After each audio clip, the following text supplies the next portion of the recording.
Shalom saudara-saudaraku yang diberkati Yesus Kristus. Salam sukacita. Pastinya kita semua diberkati Tuhan oleh karena kasih-Nya yang tidak pernah meninggalkan kita, sehingga saat ini kita masih diberikan kesempatan untuk merenungkan kebenaran firman Tuhan. Judul renungan kita hari ini ialah Iblis jatuh seperti kilat. Mari kita berdoa. Bapa di sorga, kiranya kuasa Roh Kudus-Mu akan menuntun kami memahami akan firman yang siap kami renungkan saat ini. Dalam nama Yesus, amin. Ayat inti kita hari ini diambil dari Lukas pasal 10 ayat yang ke-18. Firman Tuhan berkata, "Aku melihat iblis jatuh seperti kilat dari langit." Saudaraku, dengan mempertunjukkan kebijaksanaan seperti rabi-rabi, telah mengamarkan orang banyak agar jangan menerima doktrin-doktrin baru yang diajarkan oleh guru yang baru ini, karena teori-teori dan kebiasaan-kebiasaannya bertentangan dengan ajaran nenek moyang. Orang-orang percaya akan apa yang diajarkan oleh imam-imam dan orang Farisi, gantinya berusaha mengerti sabda Allah bagi diri mereka sendiri. Mereka menghormati imam-imam, dan penghulu-penghulu gantinya menghormati Allah dan menolak kebenaran supaya mereka dapat memelihara tradisi mereka sendiri. Banyak orang telah mendapat kesan dan hampir terbujuk, tetapi mereka tidak bertindak berdasarkan keyakinan mereka dan tidak dianggap berada di pihak Kristus. Iblis memperlihatkan penggodaannya sampai terang kelihatan sebagai kegelapan. Dengan demikian, banyak orang menolak kebenaran yang sebenarnya terbukti menyelamatkan jiwa. Saksi yang benar berkata, "Lihat, aku berdiri di muka pintu dan mengetok." Wahyu 3:20. Setiap amaran, teguran, dan permohonan dalam firman Allah atau dengan perantaraan pesuruh-pesuruhnya adalah ketukan di pintu hati. Itulah suara Yesus yang meminta masuk. Dengan setiap ketukan yang tidak dihiraukan, kecenderungan untuk membuka menjadi lebih lemah.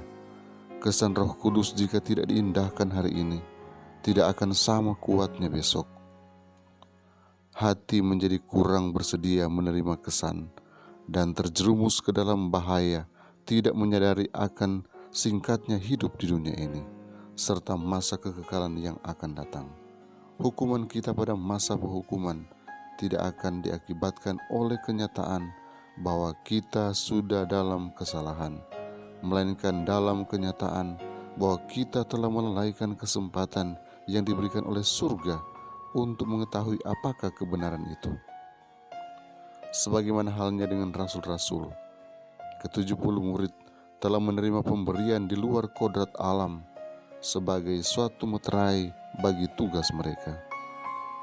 Ketika pekerjaan mereka sudah selesai, mereka pun kembali dengan gembira seraya menyatakan, "Tuhan, juga setan-setan takluk kepada kami demi nama-Mu." Lalu kata Yesus kepada mereka, "Aku melihat iblis jatuh seperti kilat dari langit." Peristiwa tentang masa lampau dan masa depan ditunjukkan pada pikiran Yesus. Ia memandang bintara kejora ketika ia mula-mula dibuang dari sorga. Ia mandang ke depan kepada peristiwa kesengsaraannya sendiri, bila mana di hadapan segala dunia tabiat penipu itu akan dibukakan. Di seberang salib di Golgota, dengan kesengsaraan dan malu, Yesus memandang ke depan kepada hari besar yang terakhir, bila kuasa penguasa di udara akan menemui kebinasaan di bumi yang sudah lama sekali dirusakkan oleh pemberontakannya. Yesus memandang pekerjaan kejahatan berakhir selama-lamanya dan damai Allah memenuhi langit dan bumi.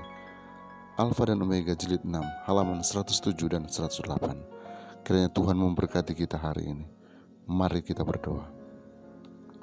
Bapa di sorga, terima kasih untuk kasih karunia-Mu dan damai sejahtera-Mu yang melampaui segala akal, yang sudah menyertai kami, yang sudah memberkati kami, sehingga saat ini kami diberikan kesempatan untuk menikmati berkat firman-Mu, merenungkan akan kasih-Mu yang sungguh ajaib.